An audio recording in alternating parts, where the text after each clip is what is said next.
Delhi liquor scam policy కుంభకోణం కేసులో అరెస్టైన BRS MLC కవితను ఢిల్లీలోని రౌస్ అవెన్యూ ప్రత్యేక కోర్టు 7 రోజుల ఈడీ కస్టడీకి అప్పగించింది. తిరిగి ఈ నెల 23న మధ్యాహ్నం 12 గంటలకు తిరిగి కోర్టులో హాజరుపరచాలని ఈడీ అధికారులను ఆదేశించడం జరిగింది.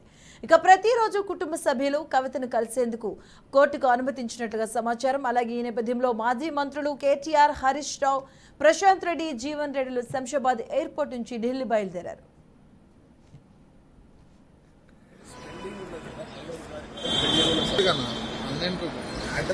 సబ్సిడీస్ ఉన్నప్పుడు అరెస్ట్ చేయకూడదు.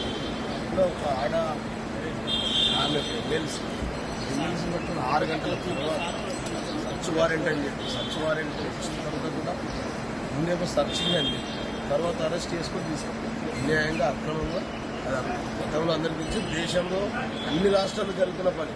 మోడీ వచ్చే ముందే ఈడీ వస్తుందని చెప్పి గతంలో పెద్ద గారు కూడా చెప్పారు.